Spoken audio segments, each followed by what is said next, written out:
네, 안녕하세요. 소개받은 공익법단체 두루의 엄선입니다.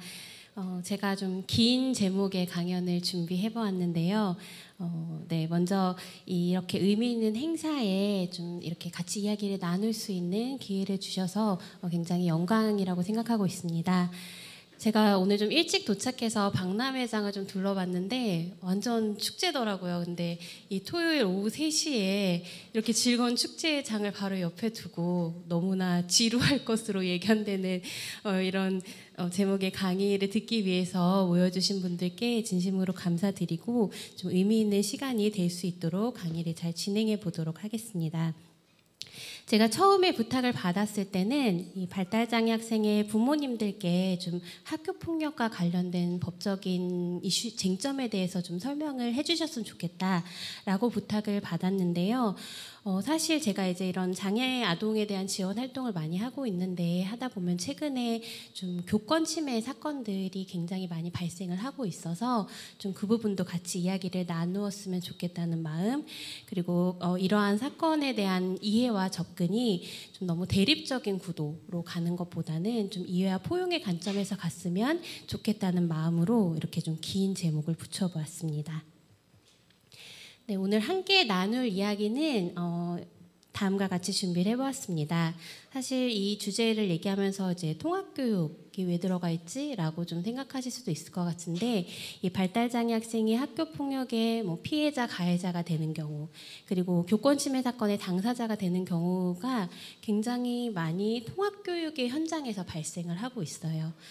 그 이유는 우리나라의 통합교육이 지금 이루어지고 있다라고는 하지만 많이들 공감하실 것 같아요. 인적인, 물적인 인프라의 부족으로 실질적으로 통합교육이 제대로 잘 정말 이루어지고 있나라고 하면 그렇지 않은 교육 현장이 더 많은 것 같습니다.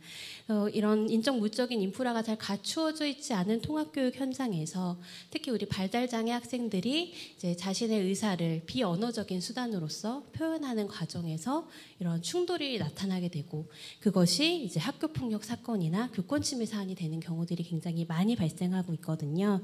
그래서 좀 통합교육에 대한 이해를 좀 같이 했으면 좋겠다는 생각에 그 내용을 준비해 보았고, 이어서 발달장애 아동이 학교폭력의 당사자가 되는 경우, 피해자가 되는 경우도 많고 가해자가 되는 경우도 많습니다.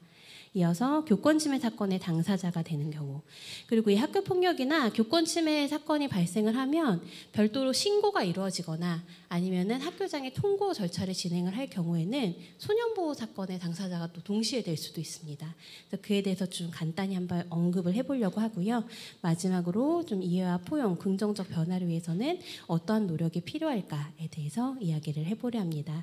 여기 지금 부모님이신 분들도 계실 것 같고 아닌 관계자분들도 계실 수 있을 것 같고, 또 학령기의 아동을 키우고 있는 분도 계실 수 있고 아직 미취학 아동인 경우도 있을 수 있을 것 같은데, 이런 학교 폭력이나 교권 침해 관련해서 뉴스에서 많이 나오잖아요. 보시면 걱정이 진짜 많이 되실 것 같아요. 왜냐하면 이 발달장애 장애 특성이 제대로 고려되지 않은 교육 현장에서 아이들이 같이 있게 될 경우에 나의 아이가 이 발달 장애 특성으로 인해서 어떤 취약성으로 인해서 학교 폭력의 피해자가 되면 어떡하지? 혹은 이런 도전적 행동, 다양하게 정의되고 있습니다. 도전적 행동, 돌발 행동, 문제 행동, 다양하게 용어는 사용되고 있는데, 나의 아이가 그런 행동을 해서 학교 폭력의 가해자가 되거나 아니면 교권 침해 사건의 당사자가 되면 어떡하지? 이런 걱정이 좀 많이 되실 것 같습니다. 실제로 좀 학교 현장에서 좀 많이 발생을 하고 있는데, 저는 이거와 관련해서 특히 발달장애 학생이 일반 학교 통합 교육이 이루어지는 그 현장에서 어려움을 겪는 가장 좀 큰 걱정되는 부분은 이런 발달장애 아동의 장애 특성으로 인해서 어떤 충돌이 발생했을 때 그것에 대해서 어떤 환경과의 상호작용 과정에서 그러한 충돌이 발생한 거면 그러한 환경을 좀 개선하거나 아니면 그 아이가 보인 어떤 자극을 유발하는 그런 행동이 있었을 때 그것을 좀 긍정적으로 행동 지원을 해주거나 그런 노력이 학교에서 좀 이루어지기보다는 그 학생을 좀 학교 현장에서 배제시키거나 그런 식의 접근을 하는 학교들이 굉장히 많이 있거든요. 제가 실제로 지원했던 사례를 포함해서 좀 법적인 쟁점에 대해서 좀 같이 살펴보도록 하겠습니다. 네, 먼저 통합교육에 대해서 조금 말씀을 드리려고 하는데요. 먼저 용어를 좀 정의해 보도록 하겠습니다. 현재 우리나라의 법령상으로 장애아동에 대해서 정의 내리고 있는 법률은 장애아동복지지원법이 유일합니다. 그 법에서는 18세 미만의 사람 중에서 원칙적으로는 등록한 장애인을 말한다라고 정의 내리고 있어요. 그래서 등록 여부에 따라서 등록된 장애인을 지원하는 것을 중심으로 하고 있습니다. 물론 저연령의 아동의 경우는 등록 여부와 무관하게 지원이 되고 있기도 하지만, 네, 그리고 장애인 복지법에서도 등록된 장애인을 기준으로 복지 지원을 하고 있습니다. 하지만 이제 장애인 차별금지법이나 이제 뒤에서도 한 번 더 언급할 건데 유엔 장애인 권리 협약 등에서는 등록 여부를 기준으로 하고 있지 않습니다. 그래서 장애는 여러 가지 법률의 정의를 봤을 때 고정된 개념이라기보다는, 그리고 등록 여부에 따라서 판단해야 되는 개념이라기보다는 시대나 사회 경제적 환경에 따라서 조정될 수 있는 개방적인 개념이고, 그래서 저는 앞으로의 강의에서 장애 아동을 등록 여부와 무관하게 정말 장애로 인해서 여러 가지 생활에 어려움을 겪고 있는 그런 아동이라고 정의 내리고 이후에 강의를 진행하겠습니다. 장애 유형을 보통 신체적 장애와 정신적 장애로 분류를 하죠. 그리고 중복 장애를 가지고 있는 경우도 또 많이 있는데, 저희는 일단 오늘 발달 장애를 중심으로 이제 이 얘기를 나눠보려고 합니다. 지적 장애와 자폐성 장애를 묶어서 발달 장애라고 하죠. 그리고 지적 장애는 보통 이제 지능 지수 70을 기준으로 그 이하의 사람을 지적장애라고 하고, 자폐성 장애는 이제 스펙트럼이라고 표현하는 것처럼 굉장히 다양한 양상을 가지고 있기 때문에 좀 이례적으로 정의 내리기는 좀 어렵지만 사회적인 상호작용이나 의사소통에 좀 어려움을 겪고 있는 경우가 좀 가장 주된 특징으로 나타나는 장애라고 할 수 있습니다. 그래서 이 지적장애, 자폐성 장애 아동을 합쳐서 발달장애 아동이라고 하는데, 저희가 오늘 이제 학교 현장에서의 일을 이야기할 거기 때문에 학교에서의 우리 장애 아동들에 대해서 이야기해서 필수적으로 알아야 되는 개념은 바로 특수교육 대상자라는 개념입니다. 특수교육법에서 지금 이렇게 음영으로 표시되어 있는 1호부터 11호까지의 장애 유형을 개념을 규정하고 있고, 이거에 해당한다고 바로 특수교육 대상자가 되는 건 아니고, 여기에 해당하는 사람들 중에서 특수교육이 필요한 사람으로 진단 평가된 사람을 선정해서 여기 선정돼야 이제 특수교육 대상자가 되도록 되어 있습니다. 그리고 이제 학교 현장에서 특별한 교육적 요구에 따라서 판단을 하는 것이기 때문에 이 장애인 복지법상의 장애에 해당하지 않는 학습 장애라던가 정서 행동 장애라던가 이런 장애에 대해서도 이제 특수교육 대상자로 선정이 될 수 있습니다. 그래서 이제 이건 제가 좀 벤 다이어그램을 가져와 봤는데, 이렇게 특수 교육적 요구로 선정돼서 특수 교육 대상자로 되어 있으면서 장애인 등록이 되어 있는 아동들도 있고, 학교 현장에는, 그리고 장애인으로 등록됐지만 특수 교육 대상자는 아닌 아동도 있습니다. 그리고 장애인으로 미등록되어 있고 특수교육 대상자로 선정되어 있지도 않지만 분명히 특별한 교육적 장애 특성으로 인해서 특별한 교육적 요구가 있는 아동들도 있습니다. 이 아동에 대해서는 지금 지원이 부족해서 좀 지원이 이루어질 수 있는 쪽으로 좀 제도 개선이 돼야 되는 방향이 있고요. 그리고 장애가 있지 않은 비장애 학생들도 있습니다. 근데 이 비장애 학생들 중에서도 각자가 가지고 있는 어떤 배경이나 특성 때문에 또 그 아이들에게 필요한 또 개별화된 지원이 필요한 경우들이 있거든요. 뭐 이주 배경 아동이라던가 아니면 좀 가정의 기능이 좀 결손된 아동이라던가. 그래서 학교 현장에는 굉장히 다양한 개별화된 교육적 요구를 가지고 있는 아이들이 한 교실 안에 섞여 있어요. 그렇기 때문에 학교 현장에 계신 분들이 그 아이들의 각각의 개별화된 그런 특성들을 이해하고 그에 적합한 지원을 해야 되는데, 그런 것이 이루어지지 않을 때 학생들 간에 혹은 학생과 교사 사이에 충돌이 일어날 수도 있는 거죠. 네, 그리고 많은 경우에 저희가 뉴스에서 접하는 그런 사례들도 있지만, 굉장히 자극적인 사례들도 있지만, 현실적으로 일어나는 굉장히 많은 학생들 간의 충동, 학생과 교사 사이의 충돌은 이러한 아이들에 대한 개별화된 지원이 이루어지기 어려운 그런 교육 환경 속에서 충돌로 발생하는 경우들이 굉장히 많이 있거든요. 네, 그런 것은 조금만 노력하고 서로 이해하면은 없앨 수 있는 충돌이기 때문에 그런 부분에 대한 이해가 좀 필요할 것으로 보입니다. 특수교육 대상자 현황을 살펴보면 이 다양한 장애 유형 중에서 지적장애, 자폐성 장애, 아까 이걸 묶어서 발달장애라고 한다고 했는데가 거의 70% 정도를 차지해요.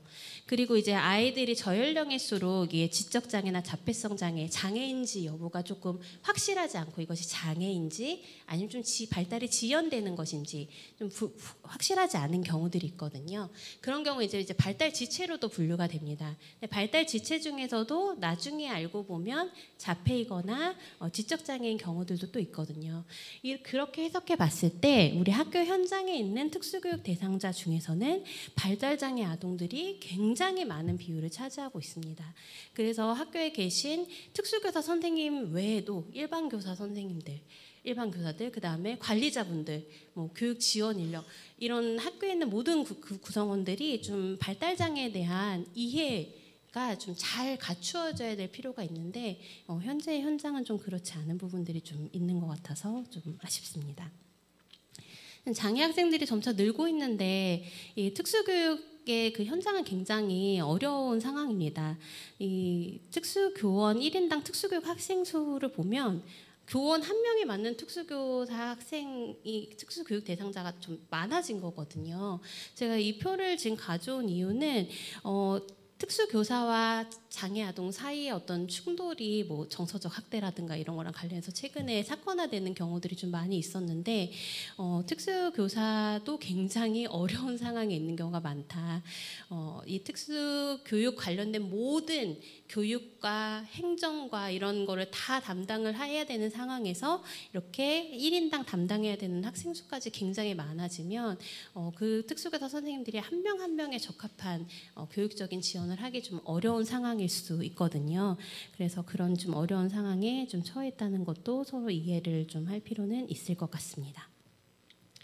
장애인 교육권에 대해서 조금 말씀을 간단하게만 드리겠습니다. 모두 알고 계실 대한민국 헌법에서는 모든 국민은 능력에 따라 균등하게 교육을 받을 권리를 갖는다라고 규정하고 있고 그것을 구체화한 교육기본법에서는 모든 국민은 여러 가지 이유로 해서 특히 여기서 신체적 조건 등을 이유로 해서 교육에서 차별을 받지 아니한다라고 규정을 하고 있습니다. 그리고 제가 뒤에 좀 자세하게 이것저것 정리를 해봤는데 이 장애 아동과 관련된 장애인과 관련된 교육권을 굉장히 많은 법률에서 구체적으로 규율을 하고 있어요.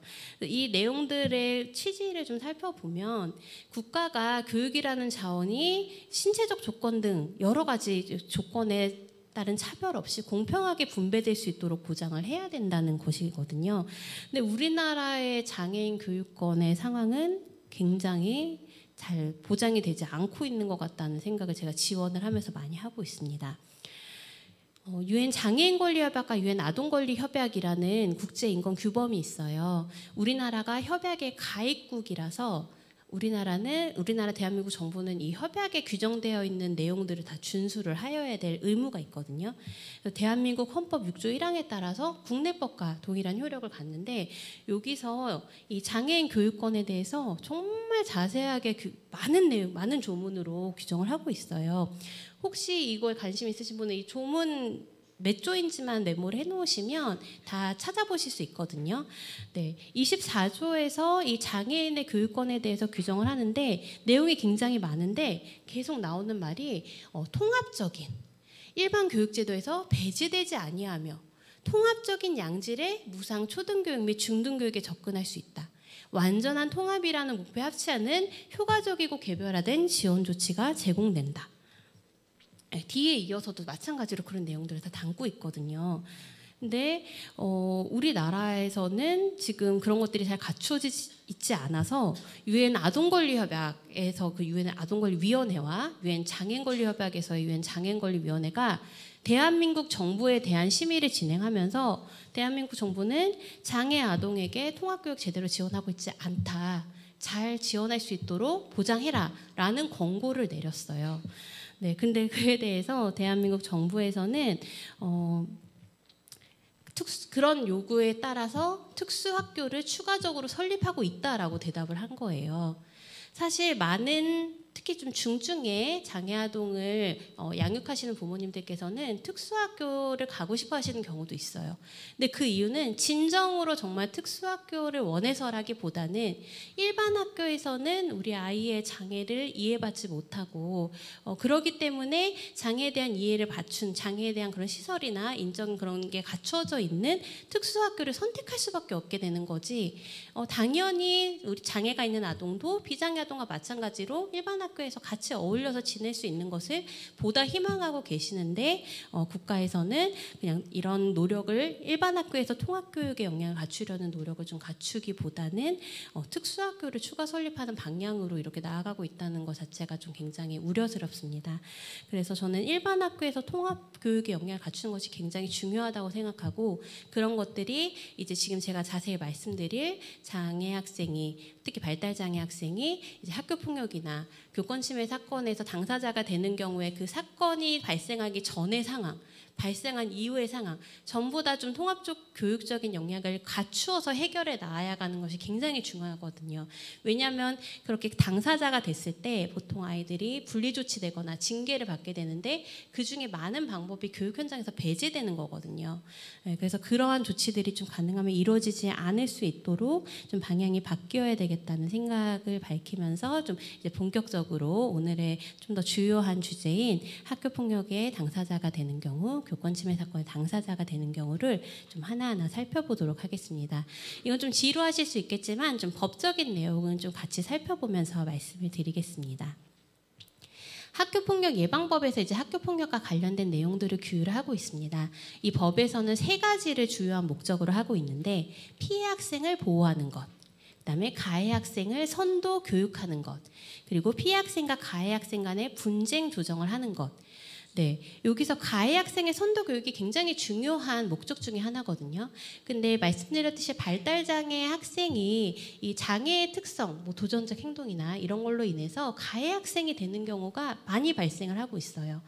그렇다면 이 가해 학생의 선도 교육에서 이 발달장애 학생이 가해자가 됐다고 쳤을 때 그 학생을 선도하고 교육하는 게 그냥 출석 정지를 하고 전학을 보내고 그렇게 하는 조치하는 것이 과연 이 학생을 선도하고 교육하는 데 가장 적절한 조치인가?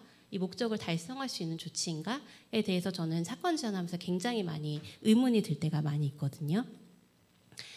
학교 폭력의 의미에 대해서 제2조에서 이제 자세하게 정의를 내리고 있는데 학교 폭력은 어떤 학교 폭력 절차는 형사적인 절차는 아니기 때문에 형사적으로 범죄가 되지 않는 예를 들어서 아래서 제가 정의를 또 갖고 왔던 따돌림 같은 것도 학교 폭력에 해당할 수 있습니다. 그래서 학교 내외에서 학생을 대상으로 이런 피해를 수반하는 굉장히 광범위한 행위를 다 학교 폭력이라고 정의를 내리고 있고요. 그다음에 가해 학생, 피해 학생, 장애 학생에 대해서 또 정의를 내리고 있는데 여기서 장애 학생에 대해서는 앞서 말씀드렸던 특수교육법상의 그 특수교육 대상자를 기본으로 하고 있긴 하지만 이제 교육부에서 내고 있는 가이드라인이나 매뉴얼을 보면 특수교육 대상자로 선정이 되어 있지 않거나 장애인으로 등록되어 있지 않아도 장애 학생으로 볼 수 있는 경우에는 이 학교폭력의 법에서의 장애 학생으로 봐서 지원을 하고 있기는 합니다. 이 학교폭력 사안 처리 절차를 좀 말씀을 드려볼게요. 학교 폭력 사안이 접수가 되면 간단하게 먼저 이제 초기 사실을 확인한 다음에 이 전담 조사관 제도는 작년에 생겼어요.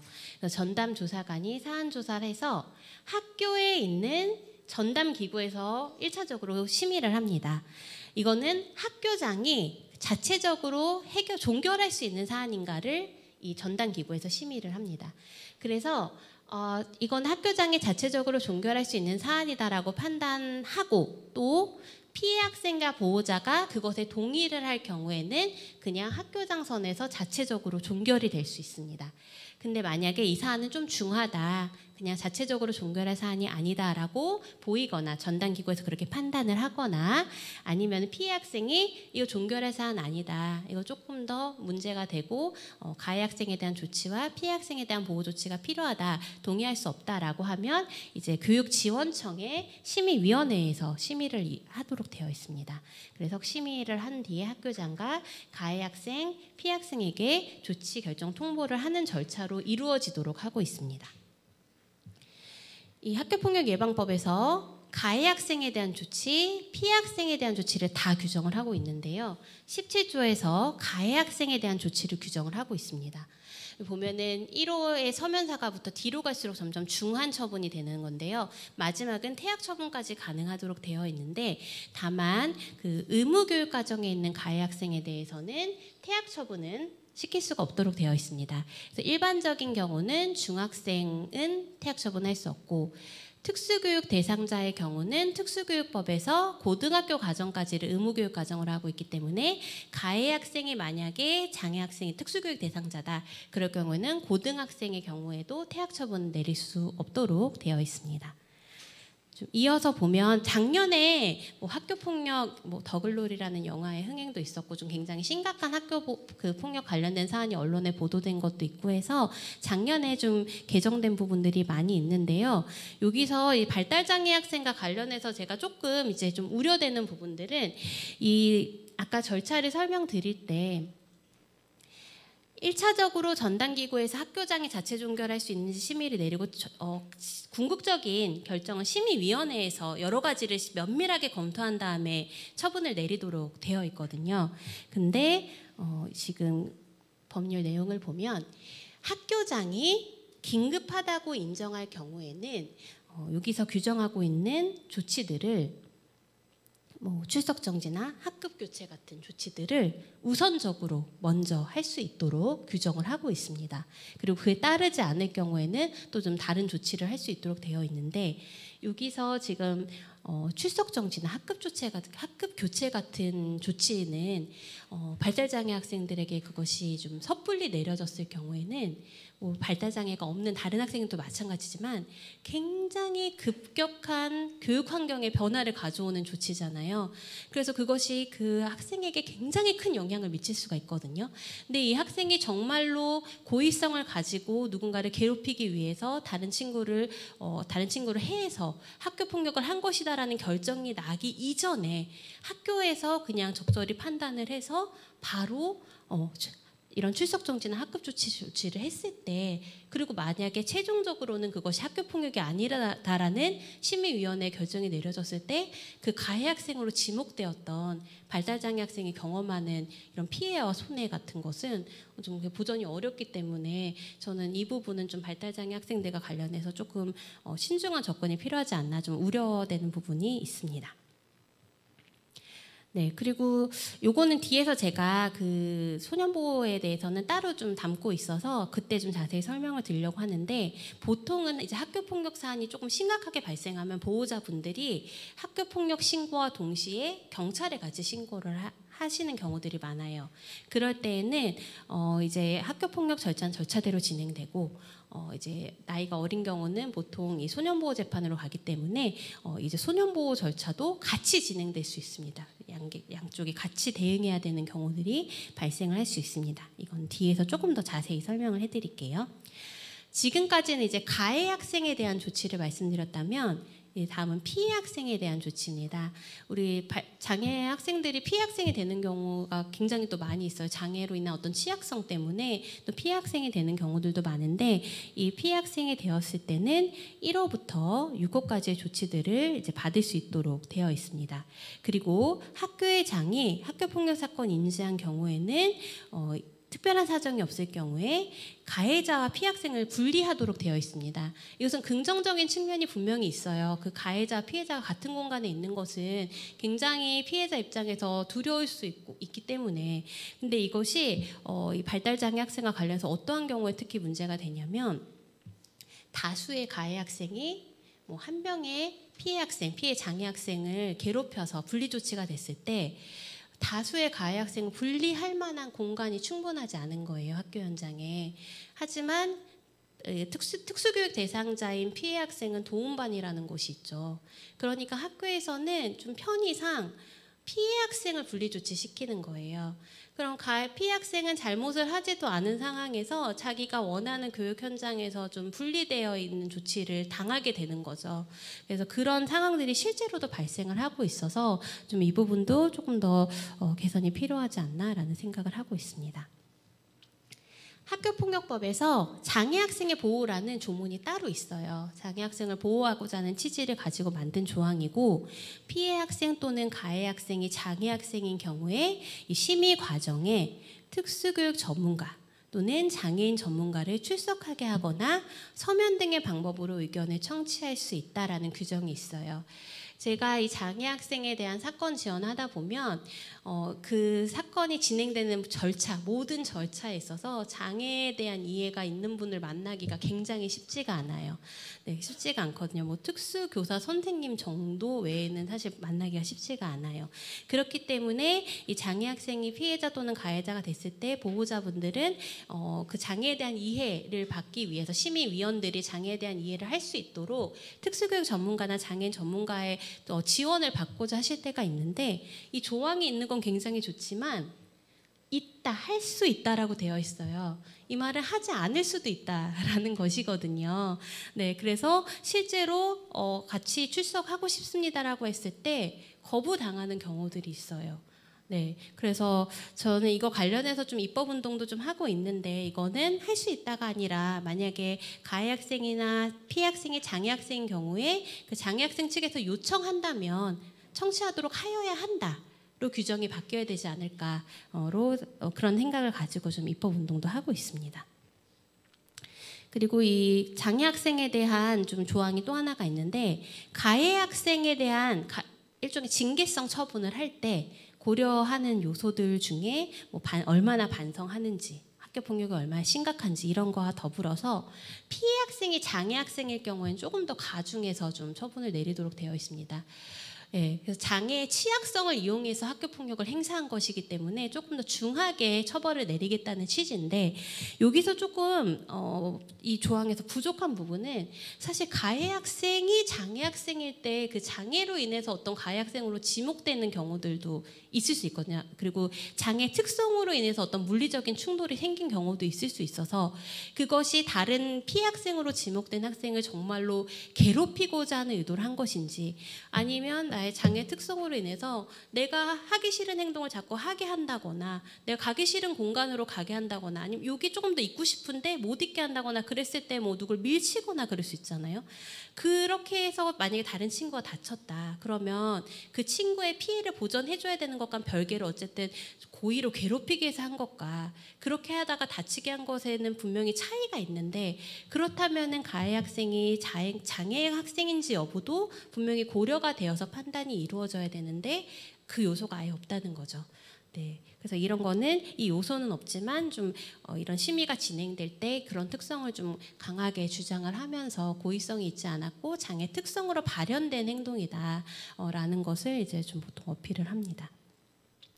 그래서 좀 같이 살펴보면서 제가 문제점을 몇 가지 말씀드렸는데 좀 문제 상황을 좀 몇 가지 같이 정리를 해서 말씀드려보면, 심의 이전 단계에서 이루어지는 학교 자체에서 이루어지는 전담기구 절차에는 현재 장애를 고려한 규정이 존재하지 않습니다. 그리고 아까 말씀드렸듯이 심의 단계에서 특수교육 전문가나 장애인 전문가의 의견 청취할 수 있다라고 재량으로 규정하고 있어서 거부당할 수도 있다는 점. 그리고 가해 학생, 피해 학생 등등 이제 이 관련자가 장애인일 경우에 진술 조력을 위한 의사소통 지원 제도가 규정되어 있지 않다는 점. 그리고 가해 학생의 학교 폭력으로 지목된 행위가 만약에 이런 정신적인 장애로 인해서 발생한 경우 별도의 판단 기준이 존재하지 않는다는 점.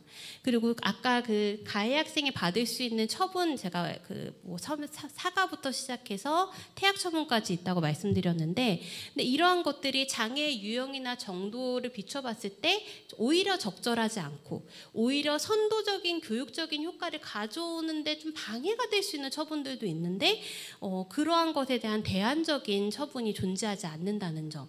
네, 그리고 잠시 말씀드렸듯이 장애 학생이 피해 학생인데 오히려 장애 학생이 분리조치되는 그런 경우도 발생할 수 있다는 점 등이 지금 좀 문제가 되는 것 같고, 그래서 장애 학생의 학교 및 교육활동 참여권이 통합교육 현장에서 부당하게 제한되는 방향으로 절차가 진행될 수 있다는 점이 좀 우려되는 상황입니다. 제가 실제로 좀 조력했던 사례를 말씀드리려고 하는데요.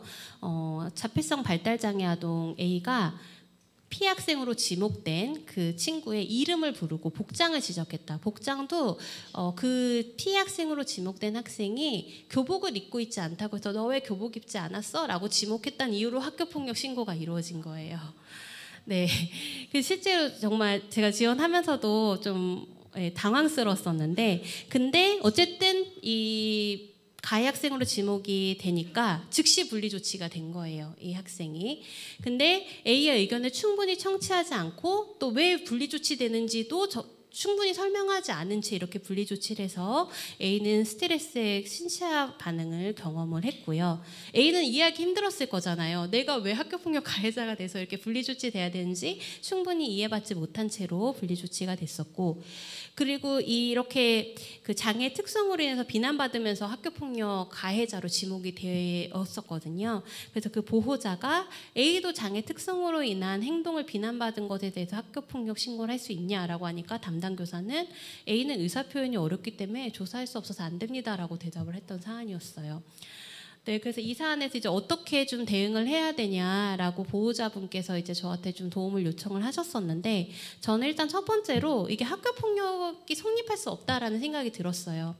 근데 아까 제가 절차를 한번 보여드렸었는데, 여기서 보면 전담기구 심의를 통해서 이 피해자가 동의를 하면은 그냥 종결될 수가 있거든요. 근데 피해자가 피해 학생으로 피해 학생이 됐던, 정말 피해가 있었는지 좀 저는 다소 잘 의문이 들지만, 그 피해 학생 측에서 종결하는 조건으로 그 장애 학생 A가 직접 사과할 것, 그 다음에 A의 보호자가 사과할 것을 조건으로 해서 그러면 종결하는데 동의하겠다라고 한 거예요. 그래서 좀 빨리 이게 좀 마무리됐으면 좋겠는데 A에게 사과를 하라고 할까요? 라고 고민을 많이 하시더라고요, 보호자께서. 근데 저는 이런 사안에 얽혀 있는 것 자체가 굉장히 아이와 보호자에게 극심한 스트레스 상황이기 때문에 빨리 종결되는 것도 물론 중요하지만 아이가 잘못하지 않은 것에 대해서 사과를 하는 그 경험 자체가 아이에게 너무 부정적인 영향을 미칠 수 있겠다는 생각이 들어서 사과에 응하지 마시고 혹시라도 심의위원회로 가게 되면 거기서 이건 학교폭력에 해당하지 않고 그렇다는 것에 대해서 좀 잘 어필을 하라, 제가 좀 적절히 조언해드리겠다라고 했어요. 그래서 그렇게 좀 강하게 나가니까 학교에서도 학교폭력 아닌 걸로 그냥 종결이 됐거든요. 결론적으로는 그렇게 종결이 됐는데 어쨌든 이 발달장애 아동들의 어떤 장애를 해서 좀 친구들이 약간 막 이렇게 좀 꺼려하는 그런 거나 그런 것 때문에 실제로 학교 폭력을 행사하지 않았음에도 이렇게 지목될 수 있는 경우들이 있고 굉장히 부당한 상황에 처해지는 경우들도 있어서 이런 부분은 좀 안타까웠던 사례였고요. 그래도 다행히 잘 해결이 되었습니다. 다음으로는 최근에 있었던 사례인데 자폐성 장애 학생에 대해서 3명의 그 비장애 학생이 성추행을 하는 학교폭력 사안이 발생을 했었어요. 네, 근데 이제 분리조치, 이거 아까 제가 언급했던 얘기인데, 분리조치를 할 때 3명의 학생을 분리조치하는 것보다 장애가 있는 1명의 학생을 도움반으로 보내는 게 더 용이하다 보니까 오히려 피해 학생을 도움반으로 분리조치하는 그런 조치를 학교에서 했던 그런 사례가 있어서 이거는 지금 장애인 단체에서 좀 지원을 하면서 대응을 하고 있는 사안입니다.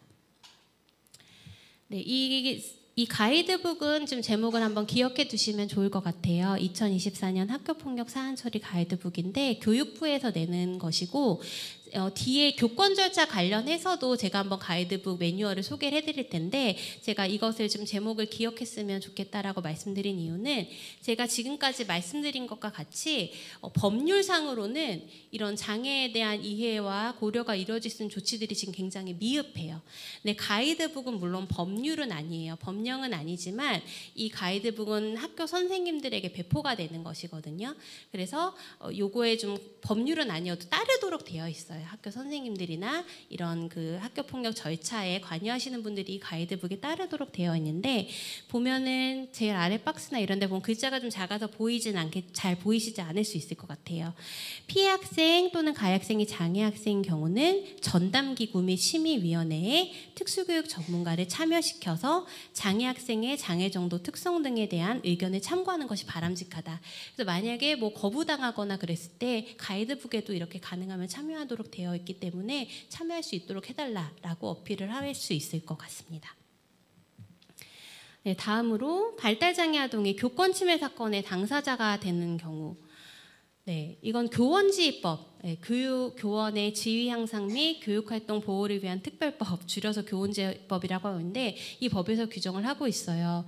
근데 작년에 좀 그 서희초에서 굉장히 안타까운 사건이 발생을 했었잖아요. 그 이후에 좀 뭔가 교권을 강화하는 움직임으로 여러 가지 법 제도의 변화가 많이 있었는데 사실 필요한 부분의 변화도 있지만 좀 저는 우려되는 부분의 변화도 좀 사실은 있습니다.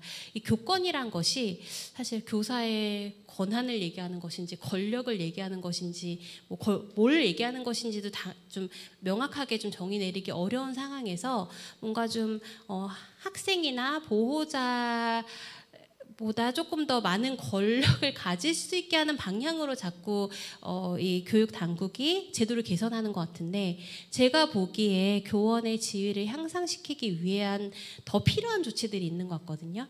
만약에 예를 들어서 특수교사 선생님이라고 하면 그 특수교사 선생님한테 만약에 특수교육 대상자인 아동이 뭔가 물리적 충돌이 있었다. 그럼 그 아동을 강하게 징계할 수 있는 권한을 부여한다거나, 보호자들이 뭔가 선생님한테 접근하지 못하도록 한다거나, 그런 조치보다는 이 특수교사 선생님의 교육 환경, 교육을 할 수 있는 여건을 개선시켜주는 것이 더 필요할 것 같거든요. 이 특수교사 1인당 특수교육 대상자 학생 수를 좀 더 줄인다던가, 아니면 지금 사회복무요원의 출결관리까지 특수교사 선생님들이 다 하고 있는데 그런 행정부담을 줄인다던가, 그런 것이 조금 더 어떤 교원의 예우와 처우를 개선할 수 있는 방향인 것 같은데, 뭔가 학교에 있는 그 구성원들 간의 갈등과 대립구도를 전제하고 그런 것 쪽으로만 좀 뭔가 제도를 바꾸는 것 같아서 조금 걱정이 되고, 그 과정에서 또 이제 이 장애 학생의 보호자분들이 더 어려움에 처할 수 있는 부분들도 있어서 좀 그 부분도 같이 말씀을 드리도록 하겠습니다. 교원지휘법 19조에서는 이제 교육활동 침해 행위가 무엇인지를 규정하고 있는데 굉장히 광범위합니다. 그래서 여기 보시면 이제 형사법률상의 범죄 행위는 당연히 교육활동 침해 행위가 되겠죠. 근데 교원의 교육활동을 부당하게 간섭하거나 제한한 행위로서 이 다음 강목의 어느 하나에 해당하는 행위라고 돼 있는데, 이 목적이 정당하지 아니한 민원을 반복적으로 제기하는 행위, 그 밖에 교육부 장관이 고시하는 행위 등을 여기에 교육활동 침해 행위로 보고 있어요. 근데 이 과목과 관련해서는 실제로 지금 이 특수교육 대상자의 보호자분들이 어떤 어려움을 겪고 있냐면, 특수교육 대상자에게 필요한 교육적 지원들이 있잖아요. 교육적인 서비스나 이 지원 인력이 필요하다라거나, 아니면 필요한 어떤 교육활동 학교 현장에 참여하는데 필요한 어떤 서비스나 그런 것들이 좀 제공이 되지 않아서 실질적으로 학생의 교육활동 참여가 제한되는 결과를 낳는 많은 상황들이 있는데, 그래서 그걸 이제 요구를 해요. 선생님 이러이러한 것들 좀 제공받을 수 있게 해주세요라고 하는데 이제 묵살당하는 거죠. 그러면 한 번 더 부탁을 하겠죠. 근데 또 안 받아들여지면 그때는 이제 신문고 등에 이제 민원을 제기하는 거, 이런 요구를 했는데 받아들여지지 않았습니다. 근데 또 안 되면 이제 언론에 얘기를 하는 거죠. 저희 아이 이것이 갖추어지고 제공이 되어야 교육에 참여할 수 있는데 학교에서 제공해주지 않습니다. 이렇게 하면 그러한 행위가 이 목적이 정당하지 않은 민원을 반복적으로 제기하는 행위라고 해서 보호자에게 이런 조치들이 이루어지는 경우들이 실제로 있거든요. 네, 그래서 민원 제기가 굉장히 어려워지는데 아주 일종의 약간 악용되는 거일 수도 있는데, 너무 좀 광범위하게 이 조항에서 규정을 하고 있다 보니까 그런 일들이 교육 현장에서는 실질적으로 발생을 하고 있습니다. 그 밖에 교육부 장관이 정하여 고시하는 행위를 보면 그것도 굉장히 많이 규정을 하고 있는데, 그중에 그 밖에 학교장이 교육공무원법 제43조 1항에 위반한다고 판단하는 행위가 다 교육활동 침해행위에 해당하는데, 그 내용을 살펴보면 교권은 존중되어야 하며 부당한 간섭을 받지 않아야 한다. 그러니까 교권이 존중받지 않는다고 보여지거나 좀 부당한 간섭을 하는 행위로 보면 교육활동 침해 행위로 볼 수 있는 거여서, 굉장히 다양한 어떤 학생들의 행위 또는 보호자 행위가 다 교육활동 침해 행위가 될 수 있도록 좀 규정이 되어 있습니다.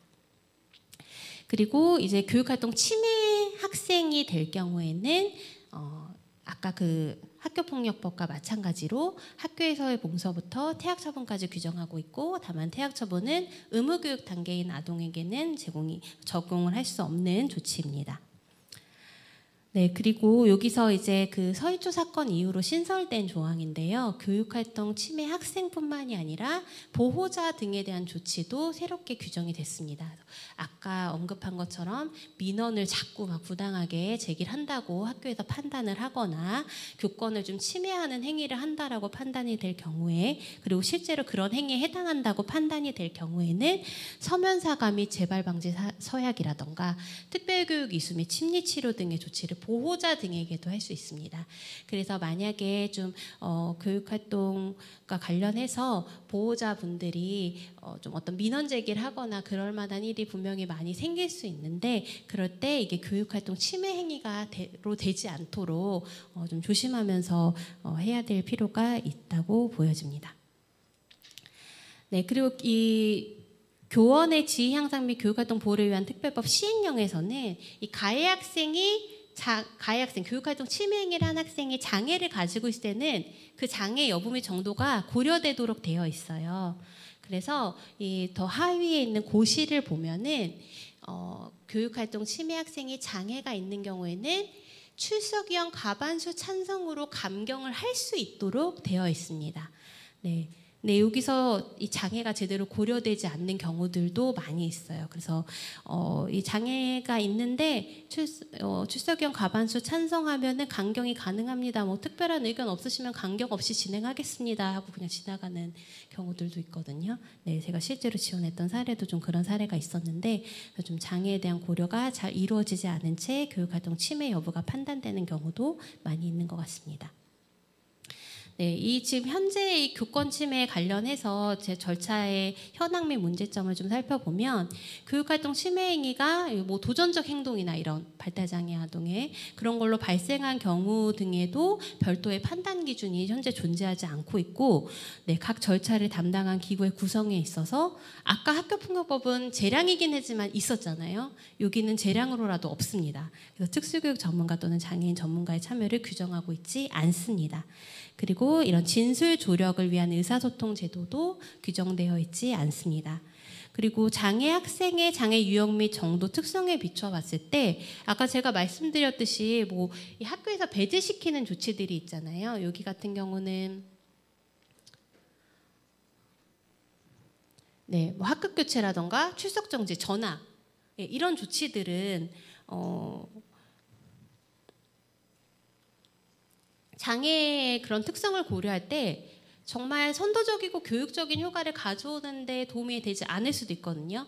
만약에 어떤 학생이 이 뭐 통합 학급으로 들어가기 싫어한다거나 아니면 도움반으로 가기 싫어한다거나, 만약 어쨌든 그런 행위를 해서 그것을 말리려는 과정에서 물리적 충돌이 발생을 했을 때, 이 학생이 그런 교실에 들어가도록 지원을 하려면 굉장히 섬세하게 만들어진 그런 긍정적인 행동 지원 방안으로 이렇게 노력을 해야 학생이 다시 학교 생활에 적응을 하고 잘 지낼 수 있는데, 출석 정지를 한다거나 전학을 보내버린 거나 하면은 그 학생이 과연 그러한 문제가 되었던 행동을 개선하는 데 도움이 될 수 있을까에 대해서 저 조금 의문이 있습니다.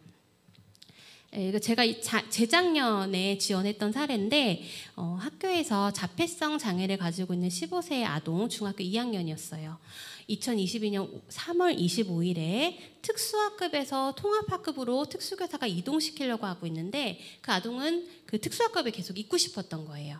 계속 좀 옷 잡아당기면서 여기 있으려고 했는데, 교사가 계속 좀 이제 통합학급으로 보내려고 하니까 그 특수교사를 좀 밀치고 예, 그런데도 불구하고 자신의 의사가 받아들여지지 않자 흥분 상태에 빠져서 막 신발을 던지고 그런 행동을 했었는데 그것에 대해서 학교에서는 교육활동 침해다라고 해서 전학 처분을 내려버린 거였어요. 네. 근데 지금 이걸 판단은 실제로 학교에서 했던 판단인데 교육활동 침해 행위의 심각성이 높고 지속성이 높다. 이 고의성이 높다 이런 식으로 판단을 했는데 이 학생은 그 이전에 어떤 교육활동 침해 행위를 단 한 번도 한 적이 없었거든요. 근데 지속성이 높다고 하고 이 도전적 행동으로 인해서 발현된 것이었음에도 불구하고 고의성이 높다고 하고 이런 식으로 해서 강제 전학 조치를 내렸던 거였어요. 제가 사건 지원하면서 좀 느꼈던 거는 뭔가 어떤 처분을 내릴지를 좀 미리 정해놓고 이 학생을 좀 전학 보내고 싶다라고 해놓고 거기에 맞춰서 세부 점수를 좀 이렇게 한 게 아닐까라는 생각이 좀 들었었어요. 날짜를 보면 2022년 3월이잖아요. 이거는 그 코로나 시기로 인해서 굉장히 아이들이 장기간 가정학습을 한 다음에 학교로 돌아온 지 얼마 안 됐기 때문에 아직 아이들이 학교 생활에 그렇게 좀 적응을 하기 어려웠던 상황이었어요. 근데 그런 상황에 대해서 이렇게 바로 이런 일이 있었다고 해서 강제 전학 조치를 학교에서는 내렸었고요. 이제 소송을 지원했던 이유는 좀 이 처분의 그 종류 자체에서도 그리고 절차가 진행되는 과정에서도 장애에 대한 특성이 전혀 고려가 되지 않았고 이 교권보호위원회에서도 이 보호자가 좀 장애인 전문가의 도움을 받고 싶다라고 했는데 안 된다고 하고 그래서 이 장애에 대한 이해를 전혀 받지 못한 채로 강제 전학이라는 가장 중요한 거거든요. 퇴학 처분 불가능하다고 했잖아요. 가장 중요한 처분이 내려졌었어요. 그래서 이거에 대해서 행정심판, 행정소송 그리고 학교에서 강제 전학을 강행시키려고 하는 상황이었기 때문에 집행정지 신청까지 했었고 집행정지가 받아들여진 채로 이제 소송이랑 행정심판이 진행돼서 결국 행정심판에서 이 장애 정도가 중하고 이런 도전적 행동을 한 것에 대한 점 등을 고려해 봤을 때 고의성이 크다고 볼 수 없다라고 해서 이 강제 전학 조치는 취소가 되었던 사안이었습니다. 아까 그 학교 폭력과 마찬가지로 교육부에서 이제 교육활동 보호 매뉴얼에서도 이 개정 2024 교육활동 보호 매뉴얼 이라는 것을 냈습니다. 여기 장애 학생의 내용이 작년까지 없던 게 좀 추가가 됐어요. 저도 좀 이런 내용으로 많이 운동을 해왔는데 조금 이 매뉴얼에나마 반영이 돼서 다행이라고 생각을 하고 있습니다. 그래서 여기 내용을 보시면 장애 학생에 대한 사안 조사를 할 때는 특수교육 전문가를 좀 참여시키도록 해라. 법률에 없는 내용인데 이런 내용들을 담고 있고 이 심의 과정에서 장애가 있다고 보여질 경우에 또 강경사유가 있는 등 경미할 때에는 조치 없음으로 결정을 할 수 있다라는 등의 내용이 매뉴얼에나마 좀 담겨서 다행이라고 생각을 하고 있습니다. 시간이 많이 경과가 돼서 제가 이 부분은 간단하게만 언급할게요. 사실 이것만 가지고 1시간 정도는 얘기해야 되는 주제인데 발달장애 아동이 소년보호 사건의 보호소년이 되는 경우가 있어요. 그래서 소년보호 재판을 받게 되는 경우가 있는데 이 소년보호 절차는 조금 특이하게 이 보호자나 학교의 장등이 통고라는 제도를 통해서 바로 소년부에 보낼 수가 있어요. 그럼 소년보호 재판을 받게 되는 거거든요.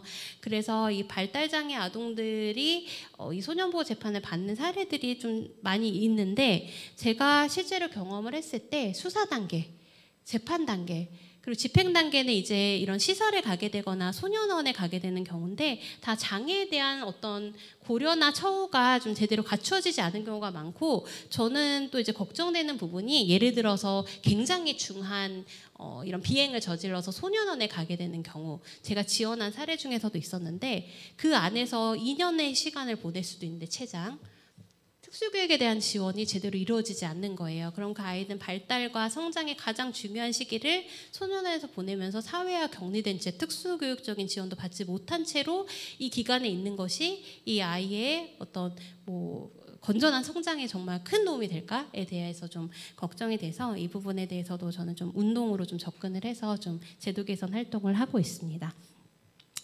마지막으로 이제 그 이해와 포용 긍정적 변화를 위해서 좀 어떠한 노력들이 필요할까 제가 실제로 하고 있는 좀 제도 개선 활동이기도 한데요. 먼저 좀 특수교육법 개정을 통해서 좀 통합교육의 인적 물적 기반이 좀 갖추어지는 것이 좀 가장 필요할 것 같아요. 그래서 이러한 것이 갖춰져 있지 않은 상황에서 드러난 어떤 갈등과 대립만 계속 그 부분에 접근만 하기보다는 그런 갈등이나 대립이 생기지 않도록 좀 기반을 잘 갖추는 것이 좀 필요할 것 같고, 좀 구체적으로 봤을 때는 개별화 교육 지원팀의 역할이 강화되고 특수교육 지원 인력 강화되고, 특수교육교원 추가 배치 좀 잘 돼야 되고 다들 너무 바라시는 것일 것 같아요. 그리고 오늘 주제와 관련해서는 좀 징계 절차 개선해서 특히 장애 학생이 가해 학생이 되거나 교권 침해 당사자가 됐을 때는 뭔가 좀 징계를 대체해서 이 사건 이후에 그 아동이 정말로 좀 더 학교 생활에 잘 적응하고 그런 문제가 됐던 행동을 다시 반복하지 않을 수 있도록 지원하는 그 체계를 좀 학교에서 갖추는 것이 좀 굉장히 필요할 것으로 보이고요. 인식 개선이 굉장히 필요할 것 같습니다. 제가 그 유명 웹툰 작가의 자녀 사건이 굉장히 좀 많이 이슈가 됐었는데, 그때 안타까웠던 것이 그 사건으로 인해서 뭔가 장애 아동에 대한 혐오가 굉장히 막 이렇게 드러나는 게 저는 굉장히 좀 슬펐거든요. 이런 교육 당국에서 이 장애 학생이 일반 학교에서 같이 어울려서 지내기 어려운 그런 환경에서 지내도록 해놓고서 뭔가 드러난 갈등만 가지고, 드러난 문제 행동만 가지고 막 비난하는 것이 굉장히 부적절하다고 보였거든요. 그래서 교육 공동체 내에서 발달장애 학생에 대한 포용과 이해 문화 확산을 위한 노력이 좀 필요하다고 보이고, 지금과 같이 뭔가 특수교사 선생님한테 특수교육 대상자의 교육에 대한 책임을 다 이렇게 전담시키는 그런 구조에서는 진정한 통합교육이 이루어질 수 없다고 생각이 들어요. 그래서 일반 교사, 그 다음에 학교 관리자인 교감, 교장 선생님, 교육 지원 인력 모두가 통합교육에 대한 이해와 전문성을 갖춰야지만 우리 발달장애 학생들이 학교에서 동등하게 한 명의 구성원으로서 어울려서 지낼 수 있지 않을까 싶고, 조금 전에 간단하게 말씀드렸듯이 장애 아동 관련된 좀 언론 보도가 특정한 아동의 발현된 문제 행동을 부각하면서 장애 아동의 혐오를 좀 조장하는 식의 선정적인 보도에서 벗어나서 어떠한 교육 시스템에 문제가 있어서 이런 사건이 나타난 걸까로 좀 지적을 하고 대안을 제시하는 그런 방향으로 좀 언론 보도도 바뀌었으면 좋겠다라는 생각이 들었습니다. 시간은 아주 약간 초과인데 마지막으로 한 가지만 좀 소개를 하면서 마치겠습니다.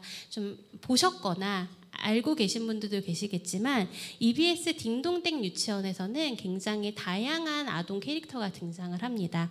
여기 보면 휠체어를 타는 아동도 등장하고 이주 배경인 아동들도 등장하고, 그리고 비교적 최근에는 별이라는 자폐를 가지고 있는 아동이 캐릭터로 등장을 했어요. 그래서 여기서 선생님은 이 별이가 가지고 있는 그런 특성을 다른 친구들에게 설명해주고 이해시켜주면서 이 별이는 소리는 더 크게 들리고 냄새는 더 짙게 느껴지고 빛은 더 밝게 느껴. 그런 별이의 세상을 이해한다면 더 좋은 친구가 될 수 있을 거라고 하면서 친구들에게 이 별의 특성을 잘 설명해주고 이해시켜주고 같이 어울릴 수 있도록 해주거든요. 이 우리의 교육 현장이 딩동댕 유치원에서 나오는 그런 현장처럼 아이들 한 명 한 명의 특성이 굉장히 다양하잖아요. 지금 제가 발달장애 아동들을 얘기했지만 이주 배경 아동, 또 정말 아이 한 명 한 명의 특성이 굉장히 다양한데 각각의 다름과 특성을 이해하고 존중하는 것이 저는 통합교육의 가장 중요한 전제라고 생각해요. 그래서 그러한 것들이 서로 친구들이 가지고 있는 모든 다양성을 이해하고 존중받을 수 있는 좀 학교 현장이 됐으면 좋겠다는 바람을 바치면서 오늘 강의 마치겠습니다. 감사합니다.